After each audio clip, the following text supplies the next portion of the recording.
Hello friends, it's an honor to once again welcome you back to Rick's Garage.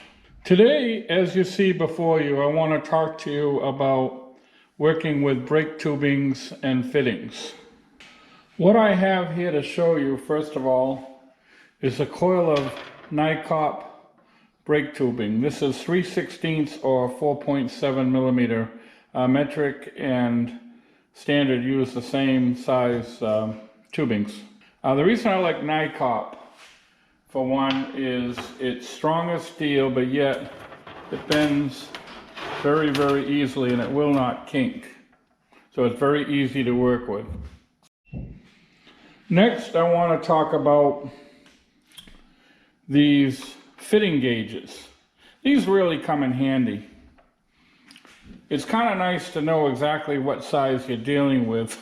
When you go to your parts store and you need to order a flare nut or a bubble nut, you want to know what size you need. You don't want to go to the guy and say, hey, I need one about this big. So it's kind of nice to at least make it sound like you know what you're doing by having the correct size. All these, for example, these are 10 millimeters. So this is the black set here, is the metric set, and this is the standard set. So you just find the one that says try it in each one. Now here's the 10 millimeter one. You can see it goes in there very nicely. It's the only one that'll go in. So you know this is a 10 millimeter bubble nut and this is a flare nut. I'll talk about those a little bit later. So these are really nice. You can buy these on eBay. They're not very expensive.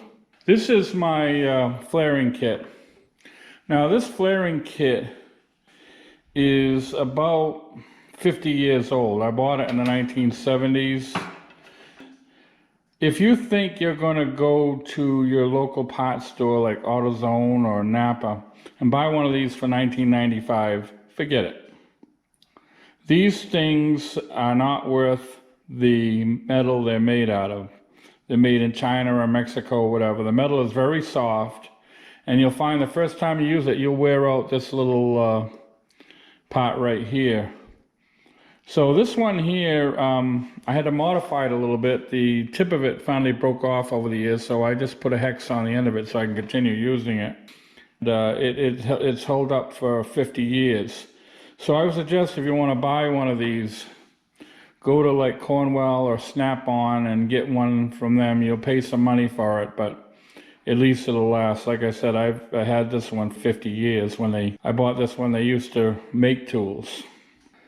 The other things here are little files and a countersink tool just for cleaning up the tubing before I make my flares.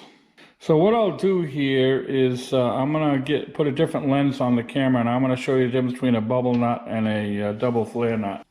So I've gone ahead and installed a special lens on my GoPro camera.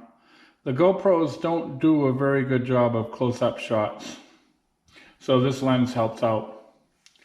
Now on your left is an example of a 10 millimeter bubble nut. You can tell it's a bubble nut because it's flat on top and it has a little nipple to it. These are for bubble flares.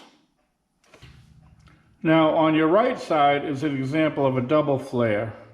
The double flare has a chamfer on it. It's not flat on the top. And that's for a double flare nut. Now both of these are metric, but they still use 3/16 tubing. Standard uses 3/16 tubing, and in metric they call it 4.7 millimeter tubing, but it's exactly the same size as 3/16. So for the purpose of this video, we're going to be dealing with metric flare nut. The three most common metric sizes you're going to run into are 10 millimeter, which these are, 11 millimeter and 12 millimeter. Most all your master cylinders now, the outputs are one of those three. So I'm going to go ahead and use my old flaring kit here and make an example of each type. Alright, the first thing I'm going to do is take my die grinder and zip off a piece of tubing. Now you may ask why I'm not using a tubing cutter like this. The reason is this is quicker and easier, and I'm going to have to square up this piece of tubing and deburr it anyway. even if I used the tubing cutter, I'd still have to burr it and square it up. So I'm just going to take the easy route here and just zip off a piece of this tubing.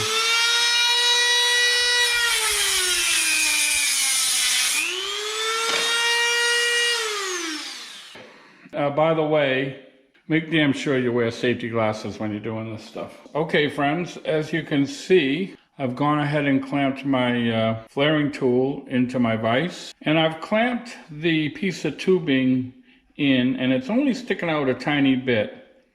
And I've got it on the flat side. One side is chamfered and the other side is flat. I've got it with the flat side up. And what I'm doing here is I'm going to square up this piece of tubing for the purpose of flaring it. So I'm going to take a file and I'm just going to file it so it's flush with my flaring tool. I'm using a rough file right now. As soon as I get it down a little bit, I'll switch over to a smoother file. Okay, that's good. Now I'll take this finer file and I'll finish squaring it up nice and flush to the tool itself. There. So now that's nice and square. The next thing I want to do while it's still in there is take a countersink and just deburr it a little bit. Just take and clean off some of that burr there. And the next thing I want to do is take a small round file and go in and clean out any burr that happens to be inside there.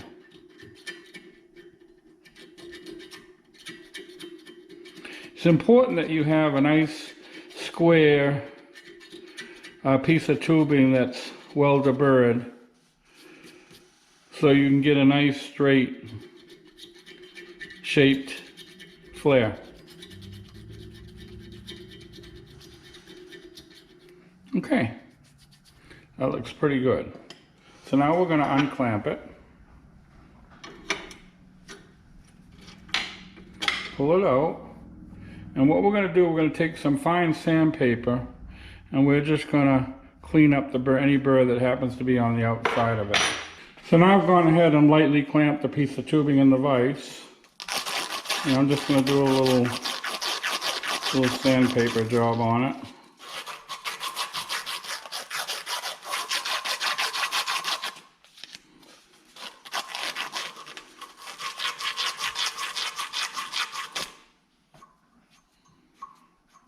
Okay, that's nice and clean, there's no burrs, it's nice and square, and it's ready to make the flare. Okay, I've gone ahead and reclamped my flaring tool into the vise.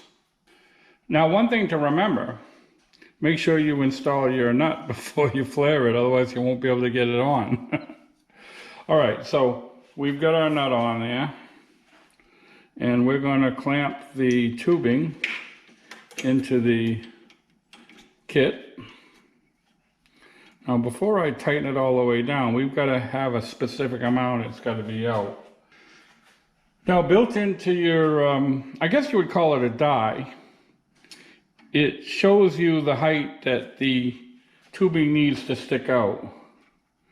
And you can see it's this space right here, so we want to stick it out about that amount. That looks just about right there. Okay, so we're going to go ahead and tighten up the tool. You don't want this thing to slip on you when you're trying to form it. Oops, gotta put my vise a little tighter.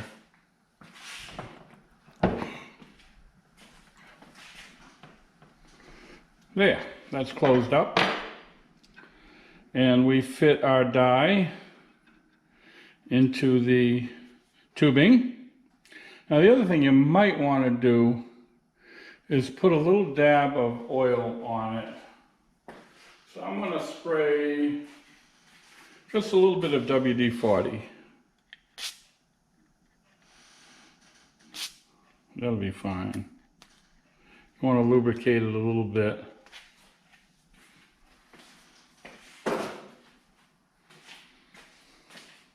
Now we're going to fit our forming tool over it. Tighten that down. Now, as I said a long time ago, the rod that goes through here that turns it broke. And I couldn't find a suitable replacement because, as I told you, all the ones you can buy at your local parts store are junk. So what I did was I formed a little 7/16 hex. So I can use a 7/16 socket now to turn that. Actually works out better that way. So we're going to go ahead and tighten that.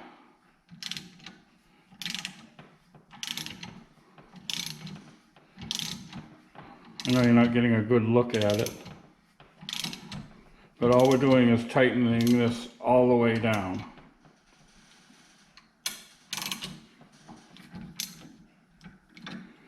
Okay, we're going to loosen this up, and that looks pretty nice. So now, what we're going to do, we're going to give it another shot of oil.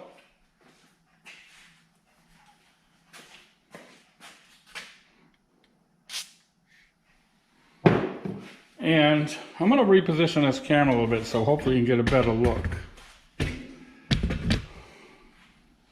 Okay, so now we're going to put the tool in without the die.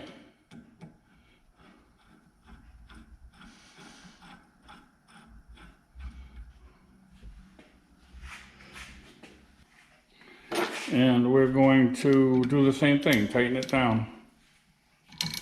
Now you don't want to tighten it so much that you destroy it, but I would say that's probably about tight enough right there.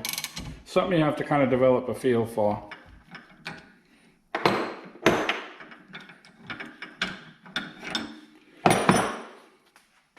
And there you have it, our double flare. Let me get it out of the machine.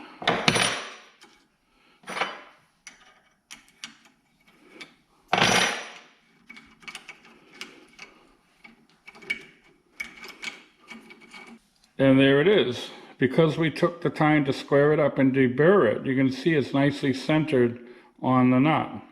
And it's going to seal perfectly. So that's your double flare. That's how you make a double flare. Now let's go ahead and make a bubble flare. I'm going to go ahead and cut it off and square it up off camera, deburr it off camera, and we'll get right to the point where we're ready to make the flare. Okay, off camera, as I said, I went ahead and I deburred the squared up and deburred the tube, and I've got it clamped in the flaring kit, and I've got the die here, and I've got it sticking out about the same as I would with a regular double flare. So I'm going to put a little dab of oil on it. You'll also notice that I've got the flat side up. The part that's chamfered where you use to make a double flare is down, and this is the opposite side. This will be used to make the bubble flare. So now we're going to put our forming tool back on.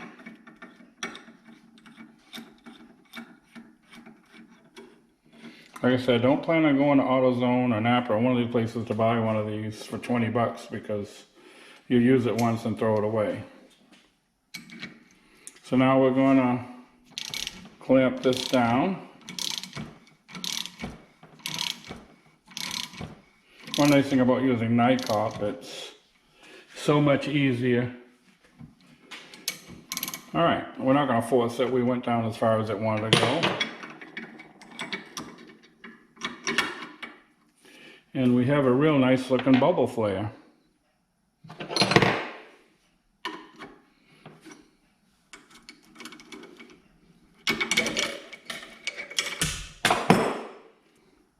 And here is our bubble flare on our bubble flare nut. It's nice and even because we took the time to square it up and deburr it before we formed it. So that's it. That's on one side of this tube I got the double flare, On the other side of this tube, I put the bubble flare. Well, friends, that's all I've got for today. It looks like I've made a mess on my bench. Once again, I have to clean up. I want to remind you about those gauge sets that I showed you earlier in the video. It's nice to be able to tell what size you need when you go to the pot store. So I'll leave you with this thought. You may or may not know what you're doing on any given job, but always make it sound like and look like you do. So with that, I'll say goodbye. Before I go, I want to post 2 videos to your left. Feel free, if you find one or the other of interest, by all means click on them. And to your right, by all means, if you wish to subscribe, click on my avatar in the form of my trusty German Shepherd. So once again, thanks for watching, and it is my sincere hope to see you all again really, really soon.